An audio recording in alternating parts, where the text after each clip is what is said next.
Fly me to the moon and let me fart among the stars.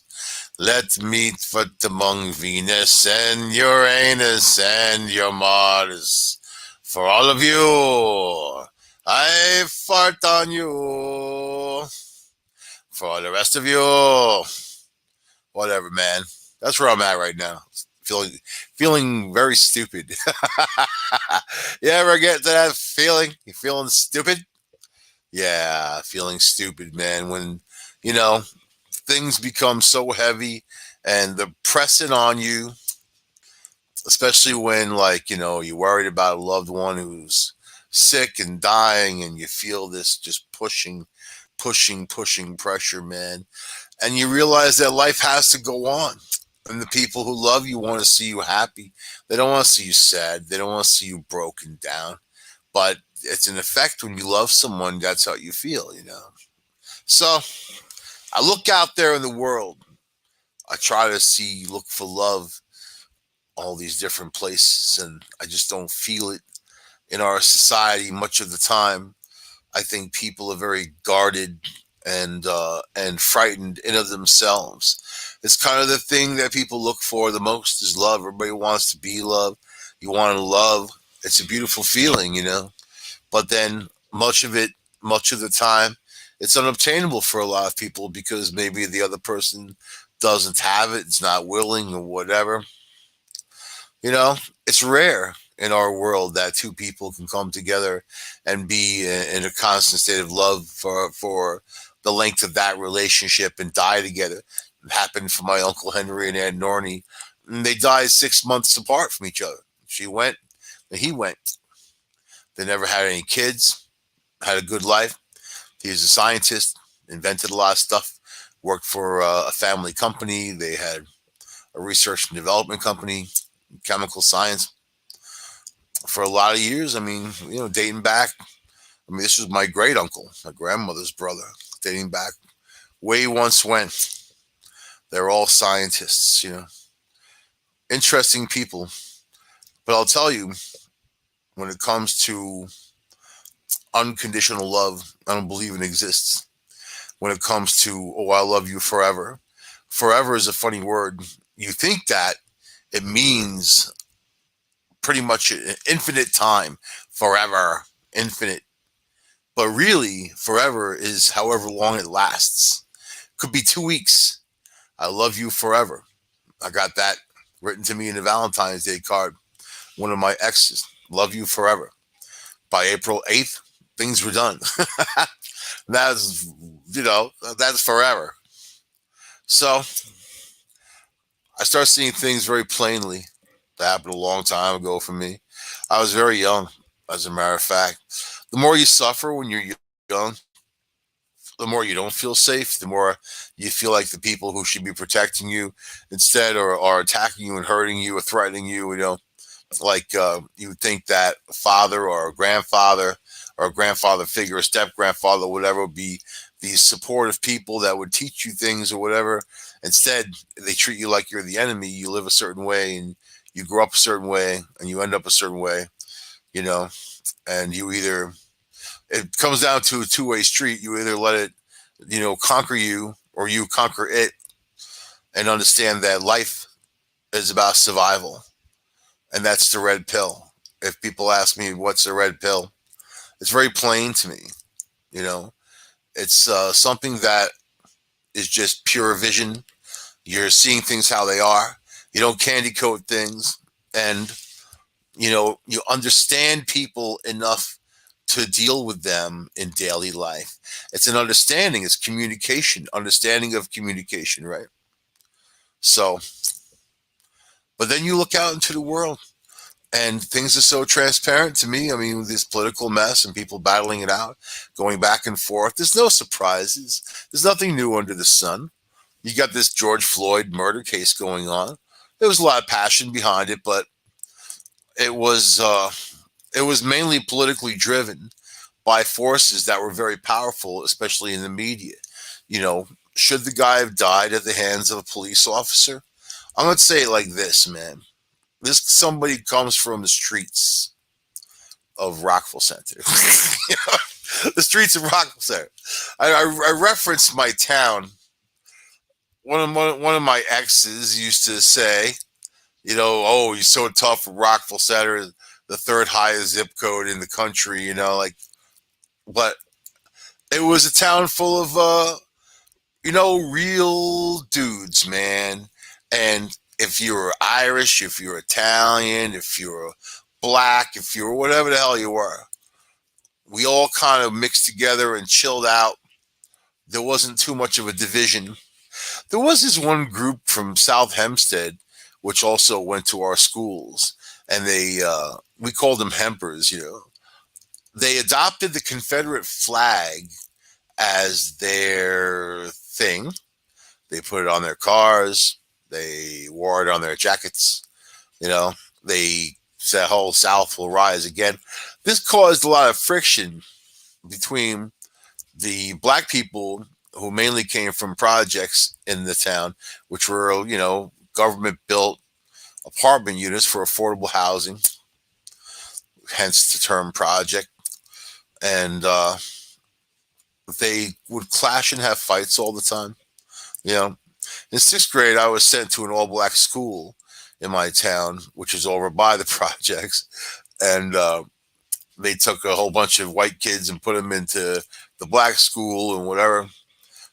I found it, you know, that whole summer, my friends, you know, sixth grade, so you're young, you know, my friends were like, "You're going to get the shit kicked out of you, man. Black people going to kick the shit out of you. They're going to kill you, man." And I'm like, I'm like, what? Why would they want to? Maybe I was naive. Maybe I was optimistic. I don't know. I'm not really such an optimistic person. I think I'm balanced. Like, why? You know, why would anybody want to? Why would somebody want to hurt you if they didn't have to? If you weren't doing something to trigger them? Yeah, there are people who are crazy. Every time I went into New York City, I ran into somebody who was completely crazy and capable of anything. Every time, not just one either. Sometimes multiple times. You can walk through Penn Station, you're going to find those people. You go anywhere in the city, you're going to find them, man. So, you know, school started. It was it, there was no problem, never, not ever. There was one fight the entire time between me and this kid Joe Cronin, who was also a white guy. And then like all these police cars came, whatever. They thought it was like a freaking a race riot. It was the two white guys fighting each other. So yeah, I remember those days well, man. And authority, the police. I know, you know what? By making friends with black people, I got to hear about their lives and their stories and their culture and the things that they would do and things that would happen. Why they're so afraid of the police and why they have no faith in the system. I get it. I understand. I've seen it firsthand, over and over again, time and time again. The injustices. It's not just against black people. Native Americans, oh man, talk about a group that suffers, you know? Every group suffers at some time, someplace, somewhere. Black people were brought here to suffer. You know, there's nothing that we can do, reparations or whatever, to undo atrocities from the past. But we can identify that with one another and understand each other, what we all want for the future, for ourselves, for our families, and move forward. So, with a heavy heart, I look at this world, the world of anger and arguing, people being used by the media to fight one another, you know? And these guys must sit back. The ones who put these stories out, they know what kind of damage they do. You know what? When I first got into the media, and that was just local television at that point, you know, aside from being a writer, back on Long Island, I was an entertainment writer for a publication called Good Times Magazine, right? So, but when I got into television, you know, I realized what a powerful tool it was, and Information. If you put the wrong information out, it could destroy people. If you put the right information out, it could destroy people. Because you're bringing something to light that wouldn't normally be all right. One person tells another person, or even if it's an article in a newspaper or something. Television is a different world altogether. But now you look at the media, the mainstream media, and they know what they're doing. They're unscrupulous people. They have no morals, not any one of them in these cable news. You can't put the finger on any one of them. They're all just these horrible vermin who have no problem destroying others. It's interesting that they don't like it when people call them out on their personal little stories or their own personal lives. They don't like that. They start flipping out because they don't want their personal life invaded, but this is what they do for a living. They invade people's personal lives, and not even with the real information. My problem is, if you're going to go out there and lynch somebody, you better be damn sure they're worth lynching, and you're able to. You have the right information, 100% right. Otherwise, you have to, like whenever people get involved in criminal cases, you'll see the media jump to a certain side, the popular favorite. They put the polls out there, they see what people are strongly passionate about, then they go for that direction. It's not a search of truth. It's not the news. The news is, this is what happened today. This is the story. This is what we know so far. More to come. No, not these guys. These guys will put a cherry-picked couple little bits of information out there and then lie about the rest as they go along, or it's going to be pure opinion and the strong, most absurd opinions you'll ever hear in your life. Now, who's subject to this? The people who are watching it get sucked in. I let people talk. When somebody starts quoting Rachel Madcow to me, I have my little smile. I listen to what they say. I don't say, well, hey, man, I don't respect Rachel Madcow. I don't watch cable news. I think it's a farce. I think it's all just nonsensical. I think they lie as they go along. I don't say that because then you're taking the person who holds Rachel Madcow in high esteem and just basically hammering them on the head with a ball peen hammer, and then they're like, "Oh my God, you mean I'm saying the wrong thing, or Rachel Madcow saying the wrong thing?" All of a sudden, their world is shaken. If they're quoting something from these cable sources, these people are very, very, very limited in their knowledge. So, is it worth correcting them? Well, I've done this in the past, and it's never been win-win. Never. They just don't get it. It's been argument. It's argument. They're going to argue the case for some whatever misinformation that's being put out there, or direct, intended, agenda-oriented information that's being put out there by a Rachel Madcow who gets paid a lot of money by her corporation, who is funded by many other corporations. She's not going to put the people's news out there. She's not going to put any kind of real opinions out there like that. She's going to put the opinion of what's expected on that channel, so they can put their ads out there, so those people can buy whatever the hell they're trying to sell.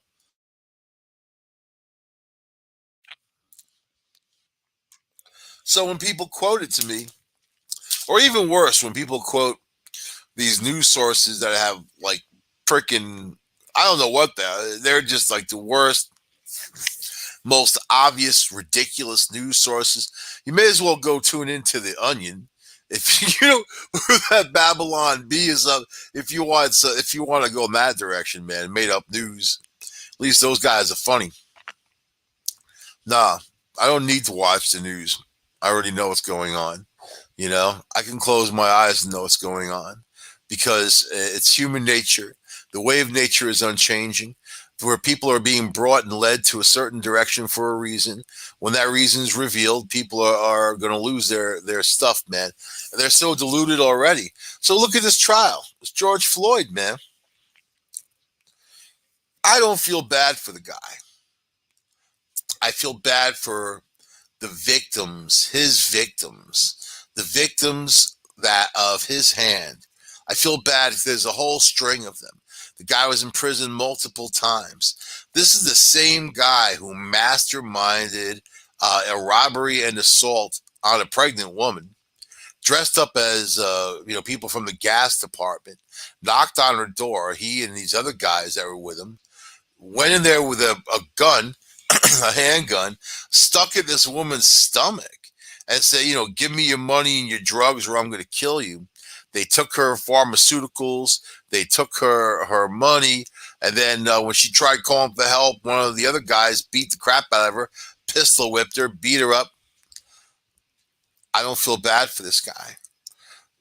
That's not making a mistake, When people say, oh, they were young, they made a mistake. He wasn't young. And he wasn't making a mistake. He's a career criminal. So the guy had a real terrible background of where he was in Texas. And then he moved up to Minnesota to get away from it all, and start over again, right? But the problem is with sociopaths, they really seldom can straighten themselves out because they have a mental problem that keeps bringing them down that same path of crime and violence. This guy was a big guy. Oh, what was he, 6'8", something like that? I mean, 300 something pounds, big muscular guy. He's gigantic. Intimidate people. He would strong arm rob people, shake them down and whatever. That's the kind of guy he was, man. Was he a loving, kind person? When they had the funerals with the horses and the carriage and all that, I just thought of that pregnant woman with a gun in her stomach, and how she'd feel about this guy being honored the way it was, So I'm going to tell you what's going to happen in this trial. And it's not going to be a surprise. There's a lot of emotion behind it, but the emotion isn't as severe as it was. The Democrats have won. They're already in. That's the only thing they really care about. That's why they drove so much emotion behind this thing, Or they had the video of the cop with his knee on the guy's neck. Okay. His defense attorney is going to say this move was approved by the police department.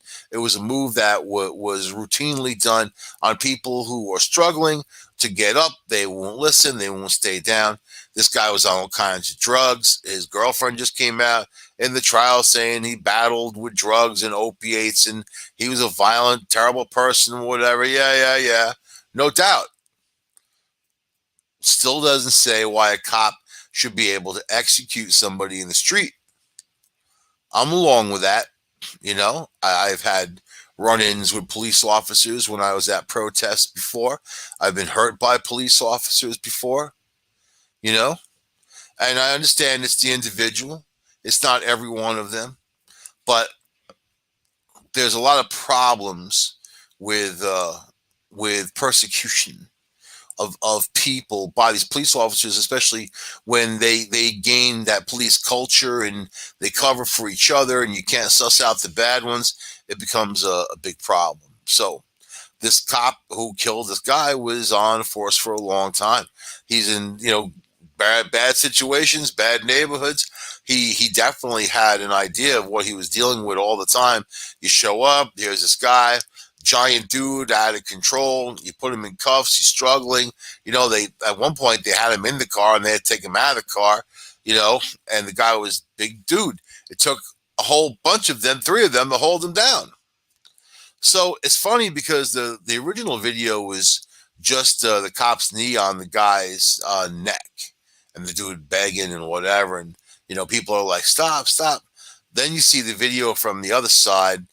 Where these guys are trying to hold him down and he's fighting and whatever, trying to get up. And what do you do, man? I mean, I think the cop is going to either be let go completely 100%, or it'll be just some lesser of a deal. for him. You know, it's sad that that people go down the path that brings them to this point.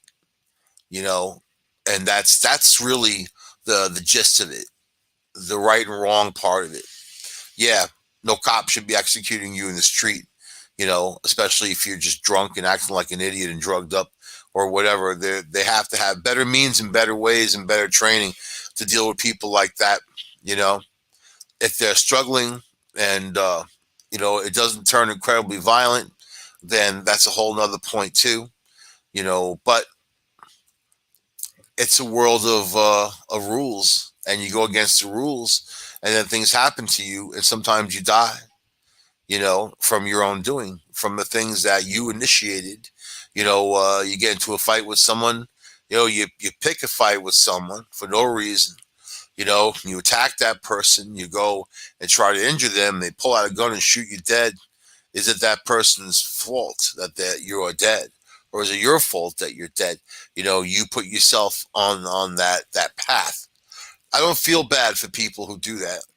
I feel bad for the victims in the wake, the family, the children, if they have any. This guy, George Floyd, has multiple children with multiple women. You know, out there and just not being any kind of decent person, even to his kids, a father to his kids. I find, you know, as I saw the points of his life, I saw that he was a very, very, very selfish individual, you know, but still, he shouldn't have died under a cop's knee in that street that day. And I'm sure that he was already dead before the ambulance even showed up, you know. And you know what? It goes back to responsibility, having responsibility for yourself. But then there are people out there in our world that don't want to have responsibility for themselves. They want society to be responsible for them instead.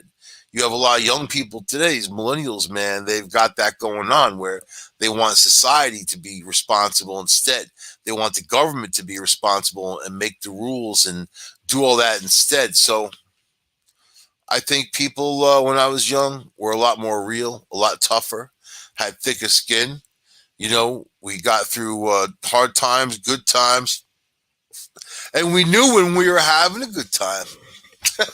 You know, we weren't told. You know, we weren't allowed to have a good time. We weren't allowed to whatever. Even if you're with a bunch of dudes and people are talking about ethnicity, making fun, hey, you dumb wop, you know, or you know, you Mick or whatever, and you Jew. It wasn't done being mean.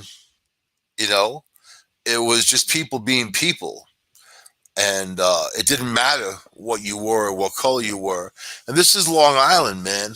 You know, so I mean, I think I'm lucky because I grew up in a diverse community. I grew up learning about different cultures in different ways in school, especially elementary school. Some of the best times were celebrating other people's cultures, holidays, whatever came up, the food, the flavors, the scents, the colors, all the stuff, man. Now, a lot of it's not even allowed because you don't want to be offended, culturally offend anybody. I think it's the opposite. I think it's culturally offensive not to have it, not to celebrate it, not to understand people at their roots, because really we're all Americans now. You know, we are. That's our culture is America, and we can have our you know roots and whatever and traditions. That's beautiful, man. It's important to share those traditions. It's important to show that respect to each other. You know, but now it's become such a brash world because so much has been permissible, so much has been allowed, so many victims were allowed to happen because a lot of people don't want to prosecute criminals and put them away where they belong, locked up, so they can't hurt anybody. That's why jails and prisons were created to get rid of people, flush them down the toilet of society. Is that a terrible thing to say? Ooh, oh, you know, it's not their fault. Oh, you know, what times I've heard that in my life when people have committed horrible acts. It's not their fault. It was their upbringing. It's not their fault. It's this, it's that. Them people and their lame excuses. Of course it's their fault. Of course it is. They did it. They're the ones who did it. I don't care why. They did it. Of course it's their fault. How dare you take that? How dare you minimize the things that people have done? And it's because of some political crapola. It's not their fault. Oh, really? Really? Not the way I see it, man. But I've seen that in my life. I'll tell you. Just like this Joe Biden, you know, and everybody knew that the guy was a puppet. Nobody thought that he had any kind of original ideas or whatever. Now he gave one talk and he had all these post-it notes all posted around because he doesn't know what the hell he's talking about. He can't remember anything. He's fallen down 5, 6, 7, 8 times. I don't know. I asked Joe Montaldo before I went on the air, how many times is it now that this dude fell down? Yeah, only been president for a few months and he's fallen down. Gerald Ford fell down a couple times. He was ridiculed on that. Not this media. If Trump had stumbled, this media would be talking about for 9 months. All over it. He's got brain disease. He's going to die. He's got brain cancer. His motor functions. They'd have Dr. Putz. What's his name? Dr. Putz. What do you think about the president stumbling, Dr. Putz? Well, he definitely has psychological problems, but also motor function. You could tell that his pyramidal tracks are off. Like they have all kinds of like pictures of his brain and different scans and all types of stuff. Not Biden. Biden could be drooling down his chin going, they'd be like, oh my God, the president's words are so amazing tonight. Amazing.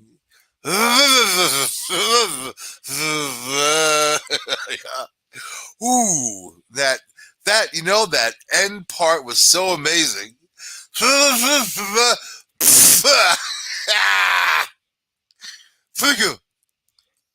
Amazing. That's our president. You got Kamala Harris licking her chops in the background. She's like, that's right. She probably already has the business cards and plaques and all that made up. President Kamala. President Harris. Oh boy. And black people, I know a lot of black people. They're not happy about Kamala Harris. I think that there's an overwhelming happiness when any biracial, interracial, multiracial person gets in office. Any black person gets in office, a high-ranking office especially. The Democrats have had multiple opportunities to actually put black people into high-ranking positions, and they didn't.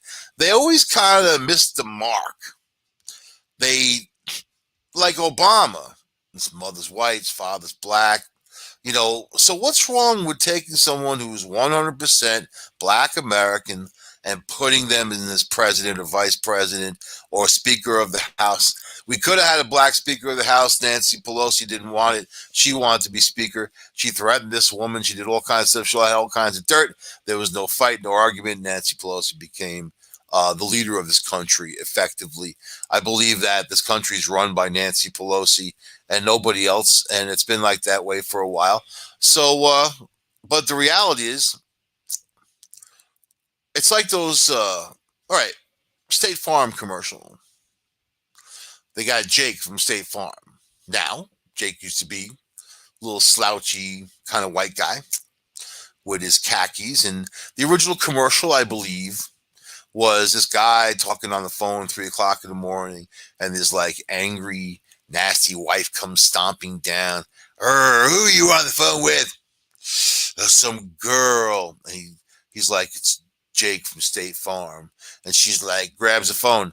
So what are you wearing, Jake from State Farm? And he's like, red shirt and khakis. So that's how it all started. But then when I guess State Farm wanted to show that they were more racially applicable, they took this lightest skinned black guy I've ever seen. I call him Cappuccino. Mr. Cappuccino, handsome, muscular. I think he was some famous football player or something. You know, good looking guy, man. He's the new Jake from State Farm.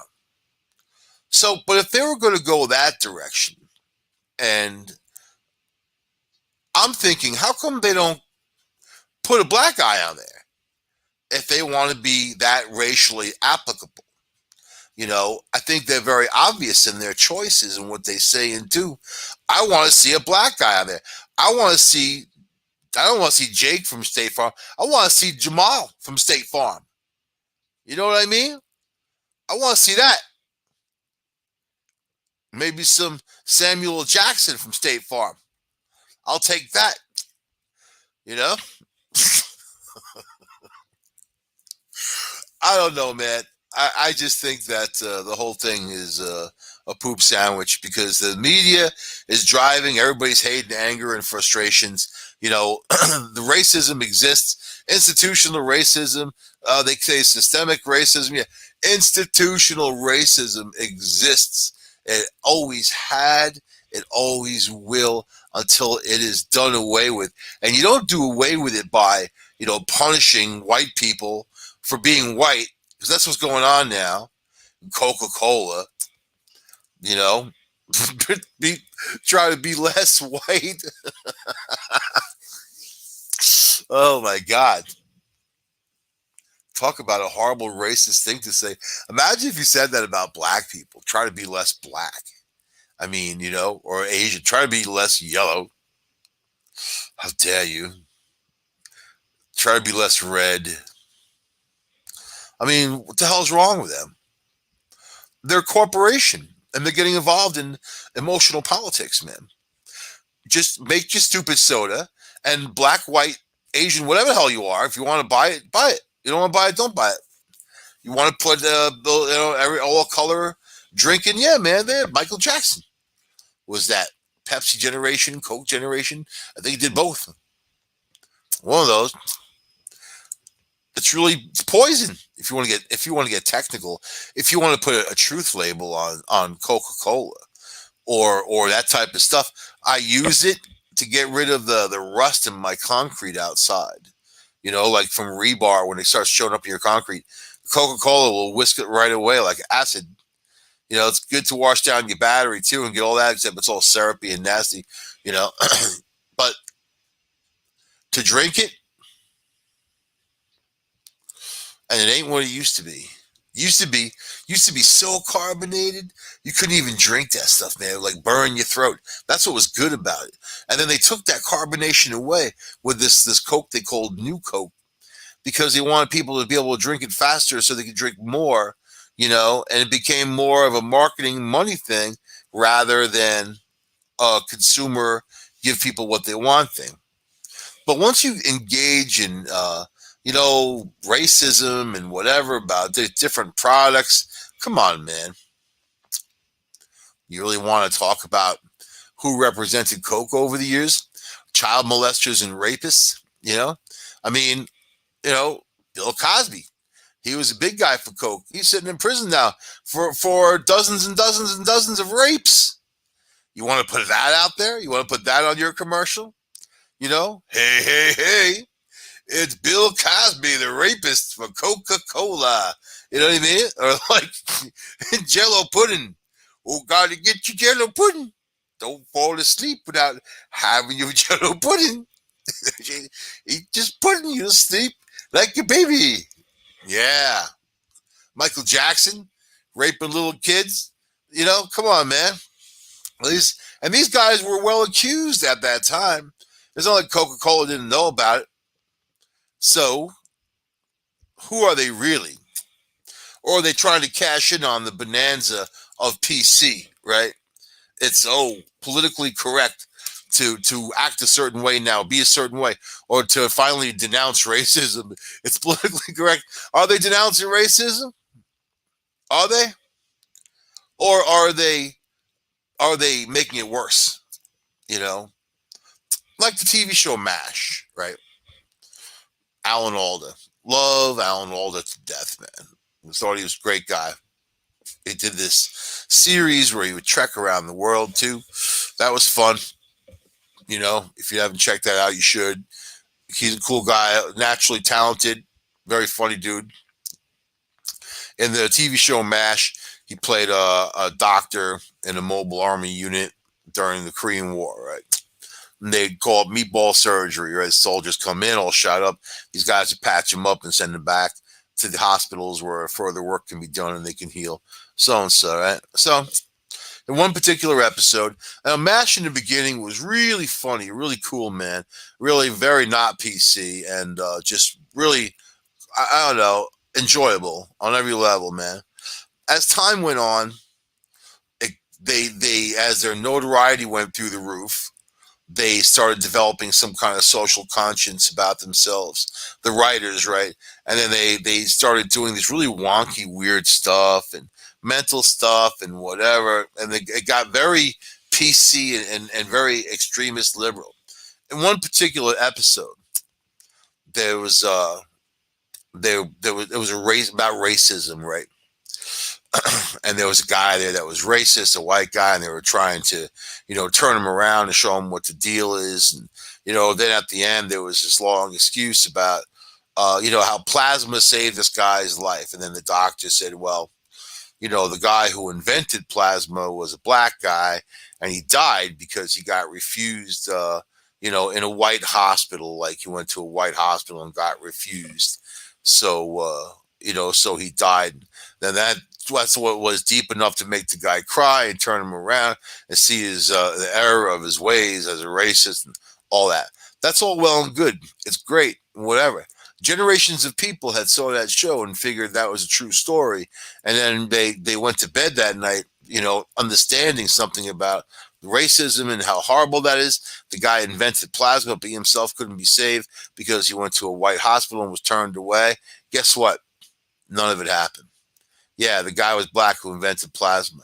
He didn't die because he got rejected by a white hospital. Didn't happen anything like that, as a matter of fact. So why say it? Aren't there enough stories of racism in this country and this world? America does not have the we definitely didn't invent racism, man. We don't even come close to some other countries.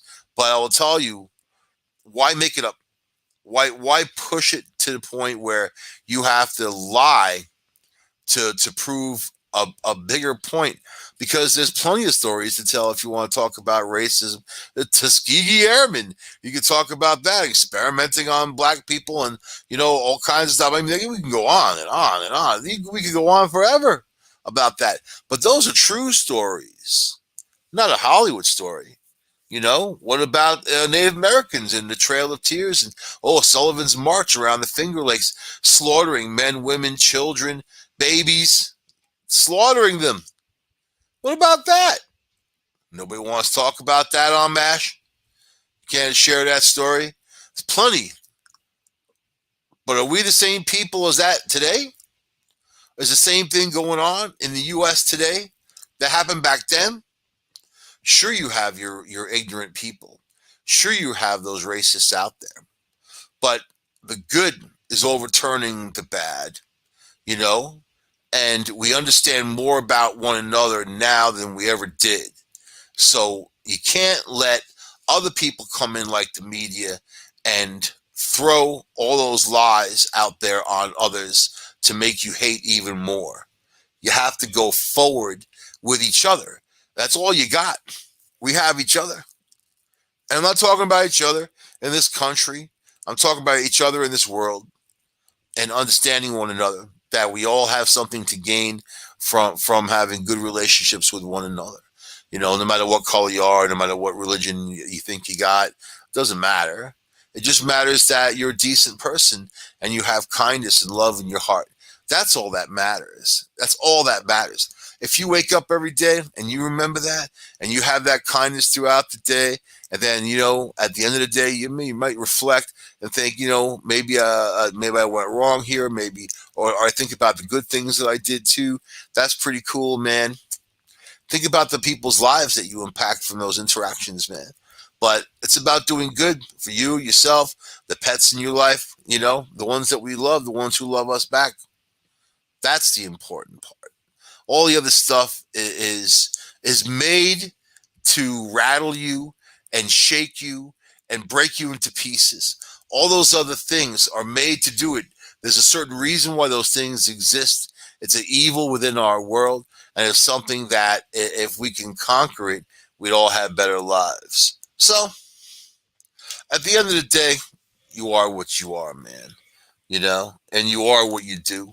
So, you're going to go out there in the world, you're going to do good. You're going to take the red pill, man, and you're going to see things, how things really are, how things really are. And it's funny how just listening to people, you know, when they yammer on about their lives, and then you just wonder, like, what's it, sometimes, like, what's it all for? What's their experience? What are they getting out of it? What are you getting out of it? What makes you happy? What makes you content? And really, you should be seeking those things out. What makes you unhappy? What causes your discontent? Unhappiness, discontent, anxiety. Those are all sins in the world of Taoism. If you carry those things with you, you're not living, man. You're not having a good time.